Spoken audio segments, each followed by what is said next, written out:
line side. Definitely a concern, and I was in Miami when we drafted Laremy. He is a great athlete. He's a better teammate, and all those sort of behind the line scrimmage plays, the perimeter runs, the short, quick passing game, he was so good because he get outside the numbers so fast.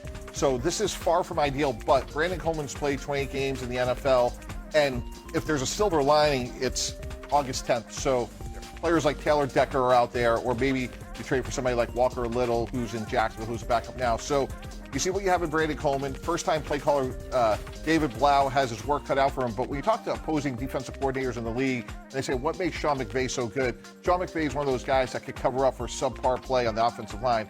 So if I'm David Blau, one of the things I'm thinking about is I have the athleticism of Jaden Daniels. What do I have? What can we do well? And just try to work around it. I was going to say, Laremy Tunsil, top 5 tackle in football by all measures last year, by pressure rate, by time to pressure, how much time he gave Jaden Daniels to throw. It takes a special GM to draft a player like that. Thank God Mike Tannenbaum is here with us. But listen, a tackle injury is the second worst injury a franchise can have because quarterback is first and tackle increases the odds that the quarterback gets hurt. And so this is a really big deal. This is a really big deal for a pivotal season for Jaden Daniels, where I think everybody's wondering when rookie year Jaden Daniels is going to come back. Well, last year, he was bottom 5 against the blitz by all measures. And teams know what to throw at him when he's healthy. Obviously, he's got to be healthy for him to get that rookie year form back. But I just look at this offense, and I see Jaden Daniels having to go into Superman mode. And if you're saying there's injuries in the offensive line, I talked to Jaden Daniels on Saturday. And I said, who's the most underrated guy on this team? And he said, it's a unit. It's the offensive line. And he's talked about Laremy Tunsil. And he waxed poetic about how important Laremy Tunsil is, his place in this league, all of that stuff. And then a couple hours later, we find out he might be out for the season. This is massive. It cannot be overstated. And it's the kind of thing, frankly, I thought the Commanders were going to be sneaky good this year. In that division, where basically everybody's got a case to be maybe at least okay when you consider the Giants, this puts them closer to the Giants than it does the Eagles and the Cowboys. Okay. I would just push back, Courtney, on something that Kevin said, which is... That you were a good GM? Well, there's certainly a few that would agree with that. But go back to the 49ers a year ago. It seemed like every 10 minutes they were losing one key player after the other. And then you look up at the end of the year, they won 12 games, right? So all I'm saying is I don't think this is outcome determinative on August 10th. They did a lot of great things in the offseason. LT is really important to them. I don't mean to minimize. Look, they're paying him $30 million for a reason. But we can't minimize all the other things that they did really well in the offseason. Pushback on the pushback. The Niners started as a much more talented team than the Commanders are this year. I think roster talent, 1 through 53, there was a lot more depth in San Francisco by that electrical substation than there is with the Commanders. I don't know if the pushback to the pushback. Jaden Daniels' A game is better than either Mac Jones or Brock Purdy. So he can change the whole calculus himself, but he's going to have to obviously change their approach missing Laremy Tunsil. I mean, they pay him this offseason. They clearly value him as a long-term part of their plans, and he won't be there for a while. Seems like wishful thinking to trade for a left tackle in training camp. If you don't have a left tackle on your roster right now, I don't think many teams would be willing to give those up. We don't typically see that happen. But you said something about how this puts them closer to the Giants in their own division.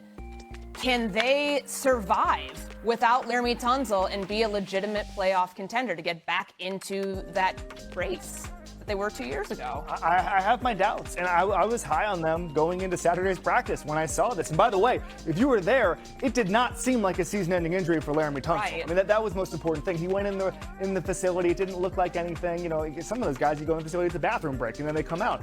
It was that level of concern, which is about a 2 out of 10, and all of a sudden we get that update a couple hours later, which was frankly stunning if you were at that practice. But I don't think it is so hard to roster talent. The Eagles still have, even with the losses they had, one of the most talented rosters in football. The Cowboys, we know they're going to have, if everybody's healthy, a top 5 offense. If that defense gets to average, all of a sudden we're talking division type of winner, 10, 11 wins, okay? I don't know if the Commanders can get there without everything breaking right, and this is an example of things not breaking right. So do we need to change expectations for this Commanders team? Not at all. And what's the definition of a franchise quarterback? Make those around you better. And again, maybe this is not the right analogy, but every year we talk about Patrick Mahomes and, they're missing X, they're missing Y. And I'm not saying Jaden Daniels is Patrick Mahomes, but what I am saying is 2 years ago, he did have 31 total touchdowns, took his team to the Final Four. We've seen him elevate multiple programs going back to college. So again, Courtney, this is not ideal whatsoever. Teams tell you what they think of players by how much they pay them. So I do think, though, you have a month to get around this and realize, like, okay, what can we do? Can we trade? How does Brandon Coleman look? How could, from a play calling standpoint, adjust things? I'm with you, Mike. Last year we did tiers, quarterback tiers, and I had Jaden Daniels at the top. And the reason I had him at the top with the greats of the game was I think if you're at the top tier, the A tier for quarterbacks, you prop open a championship window automatically. I didn't see that last year, even when Jaden Daniels was healthy. And I'm going to give him some grace just because of the season that went along with it. There's always sophomore slumps. A lot of times the slumps are more roster-based to me than performance-based, but we'll put that aside for a second. I would love to be surprised by Jaden Daniels this year and get back to that form where I have him in the A tier of quarterback tiers. I just think I look around this division and I see a floor raised with the Giants. I still think they finished third in the division in Washington, but I just don't see how they bridge the gap with Philadelphia and bridge the gap with Dallas. I just don't see it. And I'll tell you, if the three of us were drafting the 4 quarterbacks in the NFC East, I'm still not so sure we wouldn't draft him 1, maybe 2nd overall of those 4 quarterbacks. 2nd. Dak's still number 1. So it's pretty high expectations if you're still drafting him 1 or 2, but he's in year 3 now. This is always the year we talk about quarterbacks, especially first rounders. Are they going to pick up their 5th year option the following offseason? Are they going to get close to being cemented as the franchise guy? Yeah, and just to be clear, they will sprint to pick up the 5th year option. That's not the debate yet. The debate is he going to grow? I mean, it's not C.J. Stroud. He didn't have the fall off that C.J. Stroud had. But it gets to be, is he the prince that was promised? Is he the guy who's going to get you the Super Bowl? Because last year at this time, it looked like, I talked to him at the Super Bowl right after his rookie year, and he said somebody came up to him on an airplane and said, "You changed my life." Okay? Is it that level of franchise quarterback where he's the Mahomes, the Burrow, Lamar Jackson, Josh Allen, where he's changing guys' lives? Well, you mentioned C.J. Stroud. C.J. Stroud, too, had a terrific rookie season. And then we had the same question for him. Year 2 and year 3. Is it make or break? And every year since then has been that for C.J. Stroud. Isn't the same for Jaden Daniels this year. But the C.J. Stroud thing started with problems on the offensive line that I thought caused regression in his game. That's why I think, Mike, it is a big Tunsil's deal. Former team Exactly. That's why I think it's a concern. Yeah, and I don't think it's a concern because you go back to Arizona State, LSU, how we play in the NFL. There's a lot of good tape there. And Courtney, to your question, is a make or break to be a franchise quarterback. Like, we could quibble, is he 6th overall, 12th overall? There is no way the Washington Commanders are going to find somebody better than him. As Kevin said, you sprint for the 5th year option, you pay the bill, you're happy you can. And by the way, we haven't even talked about the off the field part of Jaden Daniels. Everyone you talk to, this guy is a football junkie.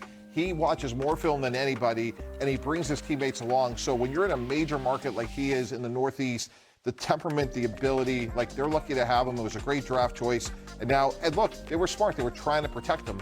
Obviously, this is a bump in the road, but I think they can overcome it. And there's got to be some responsibility that he puts on himself, too, to try to stay healthy, to not take unnecessary hits, to make sure that his body is bulked up enough to be able to withstand a 17-game regular season schedule.